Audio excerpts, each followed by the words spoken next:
petite vidéo, on va parler de la notation des accords en guitare. Donc, pour vous expliquer la manière la plus simple pour noter des accords, je vais vous expliquer ce que c'est qu'un diagramme.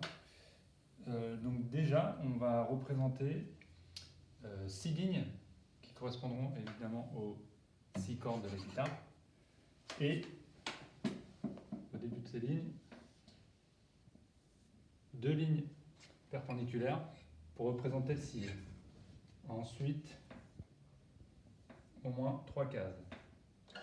Voilà, donc sur cette représentation-là, déjà, on voit que ça ressemble plus ou moins à un manche de guitare. Si est ici, et les 4 premières cases. En vrai, on aura la plupart du temps besoin que des 3 premières cases pour la plupart des accords, mais ça peut arriver qu'il y en ait 4 ou que 2. Donc, les 6 lignes donc, représentent les 6 cordes. Par contre, attention, puisque comme on visualise le manche de face, la corde la plus grave se retrouve en bas. Donc la première corde va être celle-ci. Ensuite la deuxième, la troisième, quatrième, cinquième et sixième. Donc si je les note par leur nom, ça fera Mi, La, Ré, Sol, Si, Mi. Côté case, on va avoir la première case ici, la deuxième là, et la troisième ici. Voilà. Ensuite,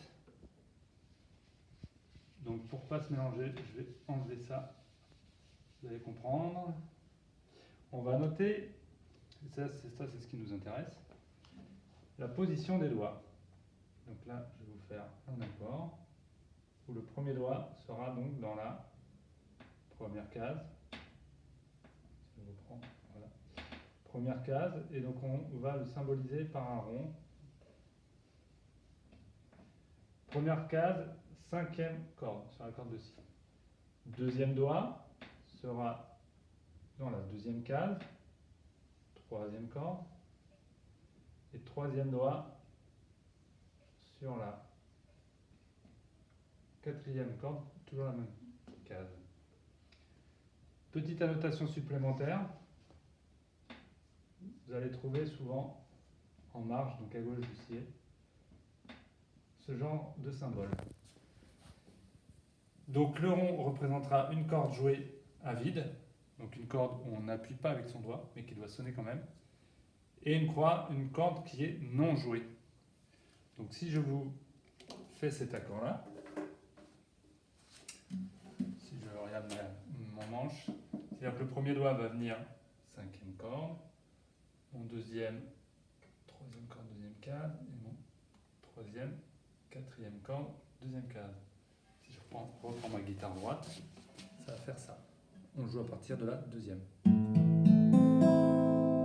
Voilà, donc ça c'est un La mineur. Donc ça se retrouvera toujours noté quelque part. La mineur. Voilà, donc c'est pas plus compliqué que ça. Vous allez pouvoir trouver sur internet ou à travers vos professeurs donc des récapitulatifs des accords sur ce type de notation où on reprendra exactement la même notation. Alors on peut l'avoir horizontalement comme on vient de le faire ou verticalement, c'est-à-dire que c'est la même chose mais un quart de tour vers la droite, vers le bas. Moi je trouve ça plus simple horizontalement, je vous explique pourquoi. Parce que en cas de doute, si on n'est pas sûr que la première corde soit celle-ci ou celle-ci, on peut toujours passer la feuille sous ces cordes et retrouver exactement le bon positionnement. Voilà. Donc voilà pour les accords, la notation des accords. Sur ces genres de feuilles là, ce sont les accords simples, mais il y a des quantités, d'énormes quantités d'accords. Il est possible aussi que sur une représentation d'un accord qui ne se fasse pas en bas de manche, donc près du sillet, il y ait un chiffre supplémentaire qui vous indique à partir de quelle case commence le schéma de l'accord. Donc voilà, n'hésitez pas à vous entraîner, à les noter, à noter les accords que vous connaissez et à lire des accords nouveaux que vous ne connaissez pas. C'est pas plus compliqué que ça. Voilà, à bientôt pour une nouvelle vidéo.